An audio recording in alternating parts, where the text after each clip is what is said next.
अच्छा, तो डॉक्टर साहब ये भी पूछना था कि ये अपना दूध, दही, चावल और इस तरह की कोई चीज़ जो है वो खा सकते हैं कि जिससे इनको कोई इशू, कोई बलगम वगैरह का, कोई रेशे का, कोई सांस का कोई इशू वगैरह होता है इस मामले में? क्योंकि हमारे जो अक्सर घर में बड़े हैं, भाई हैं या जो बड़े हजरात हैं, वो कहते हैं कि जी आप इनको ये चीज़ें मत दें क्योंकि अगर ये लंग्स का अगर मसला है तो इसमें वो रेशा और बलगम वगैरह आती है जिससे सांस का ज़्यादा इशू होता है। जनाब दूध दही इजाजत है, ठीक है। चावल तो इजाजत है, सिर्फ एक चीज़ का ध्यान करना है कि बहुत ही खट्टी चीज़ ये गला फाड़ ले, क्योंकि ना केला खान ना दही खान ना दूध पीन ना रेशा नहीं बनता, कोई ऐसी गल नहीं।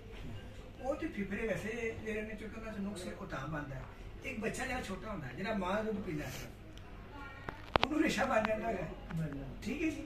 उन्होंने वास्ते सिर्फ खुराक ही मां दो की करे, उन्होंने पर किवें परहेज कराइए ते जेकर तुसी परहेज भी करो ते रेशा फिर भी बनना जाता है। इस वास्ते खुराक के विच ऐसी कोई चीज़ नहीं, खुराक में दूध दही चावल इसकी 100% इजाजत है, ठीक है, बल्कि ये खाएं ताकि इनकी सेहत बने, इनका वजन नहीं। ठीक है। सिर्फ अहम चीज़ ये है कि खट्टी चीज़ ना खाओ,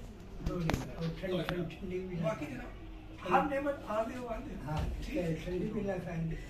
नहीं ठंडी की इजाजत है, यख ठंडा नहीं है, तो जनाब में बर्फ पाओ जनाब ते नहीं वो हम नहीं डॉक्टर कर साहब ये ना इसमें नॉर्मल ठंडा कोल्ड ड्रिंक्स वगैरह भी यूज़ करते हैं, तो कोल्ड ड्रिंक से मेरा मानना है कि भी गला खराब। यार अच्छा, देखिए एक होता है जिंदगी की खुशी, खाने की खुशी, पीने की खुशी, तो वो हमें नहीं महरूम न रखें इस चीज़ के ऊपर।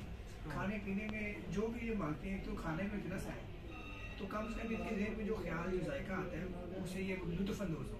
अच्छा वही अगर खुदा ना खास्ता शुगर होता तो शायद हम वो भी ना दे सकते, हाँ, तो नहीं है एंजॉय करें। तो डॉक्टर साहब एक इसमें एक और एक पॉइंट एक जहन में आ गया कि अक्सर जो है वो बड़े जो है वो यही कह रहे होते हैं कि जी इनको जो है आप ये चीज़ें मैं इशारतन आपसे बात करता हूँ तो वो कहते हैं कि नहीं अगर वो इस स्टेज पे है तो जी ठीक है जी इनको सब कुछ देते हो परहेज कोई ना। अच्छा नहीं वो वाली स्टेज हाँ मेरी वो चीज़ को समझ गया। नहीं मैं समझ वो चीज़ नहीं है, वो होगी तो मैं आपको एक्सप्लेन कर देना कुरान में लेता। ठीक है, चलिए डॉक्टर साहब ये तो बहुत शुक्रिया आपका भी, और आपने माशाल्लाह बहुत अच्छा कोऑर्डिनेट किया आपने, और माशाल्लाह इसके अलावा भी मुझे